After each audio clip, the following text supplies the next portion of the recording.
രാജ്യത്ത് മണ്ഡല പുനർനിർണയം നടത്തി ലോക്സഭാ സീറ്റുകൾ വർദ്ധിപ്പിച്ച് വനിതാ സംവരണം നടത്താനുള്ള കേന്ദ്ര സർക്കാരിന്റെ നീക്കത്തിന് തിരിച്ചടി. ലോക്സഭയിൽ നടന്ന വോട്ടെടുപ്പിൽ 2/3 ഭൂരിപക്ഷം ലഭിക്കാത്തതിനെ തുടർന്ന് വനിതാ സംവരണ ബിൽ ഭേദഗതി പരാജയപ്പെട്ടു. ഭരണപക്ഷത്തിന് 298 വോട്ടുകൾ മാത്രമാണ് ലഭിച്ചത്. പ്രതിപക്ഷത്തിന് അനുകൂലമായി 230 പേർ ബില്ലിനെതിരെ വോട്ട് ചെയ്തു. കഴിഞ്ഞ 12 വർഷത്തിനിടെ ഇതാദ്യമായാണ് മോദി സർക്കാർ അവതരിപ്പിച്ച ഒരു ബിൽ ലോക്സഭയിൽ വോട്ടെടുപ്പിൽ പരാജയപ്പെടുന്നത്. ഡി ധനസുമോദ് ചേരുകയാണ് വിവരങ്ങളുമായി.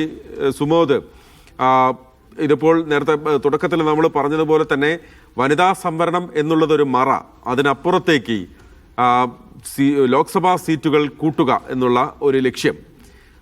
543-ൽ 33% സംവരണം നടത്തിക്കൂടെ എന്ന പ്രതിപക്ഷത്തിന്റെ നിരന്തരമായിട്ടുള്ള ചോദ്യം അവഗണിച്ചാണ് ഇത്തരത്തിലൊരു ഭേദഗതി ബിൽ കേന്ദ്ര സർക്കാർ കൊണ്ടുവന്നത്. അത് അമ്പേ പരാജയപ്പെട്ടു പോയി എന്ന് മാത്രമല്ല, ലോക്സഭയിൽ പ്രതിപക്ഷത്തിന്റെ വല്ലാത്തൊരു ഐക്യവും ഇന്ന് കാണാനായി, അല്ലേ സുമോദ്?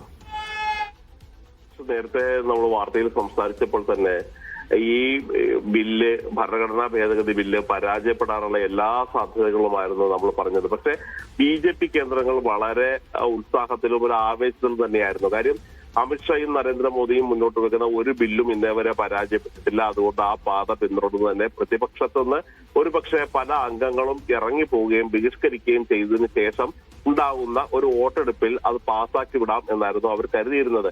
മാത്രമല്ല, രാഹുൽ ഗാന്ധി സംസാരിച്ചപ്പോൾ അദ്ദേഹത്തിന് പരമാവധി പ്രകോപിപ്പിക്കുകയും കോൺഗ്രസിനെ അപ്പാടെ പുറത്തിറങ്ങി പോകാനുള്ള എല്ലാ സാഹചര്യങ്ങളും ഉണ്ടായിരുന്നു. പക്ഷെ ഒരിക്കലും ആ തരത്തിലുള്ള ഒരു പുറത്തേക്ക് പോകുന്നില്ല, മറിച്ച് വോട്ട് ചെയ്യാൻ തന്നെയാണ് ഇവിടെ ഇരിക്കുന്നത് എന്നുള്ളൊരു കാര്യം തന്നെയാണ് രാഹുൽ ഗാന്ധി തുടക്കം മുതൽ പറഞ്ഞത്. അങ്ങനെ 528 പേര് വോട്ട് ചെയ്തതിൽ 298 പേര് മാത്രമാണ് അനുകൂലിച്ചത്. 54 വോട്ടിന്റെ വ്യത്യാസമാണ് ഉണ്ടായിരുന്നത്. അതായത് NDAയിലും ഇന്ത്യ സഖ്യവും അല്ലാതെ 17 ഒരു MP-മാരാണ് ഉണ്ടായിരുന്നത്.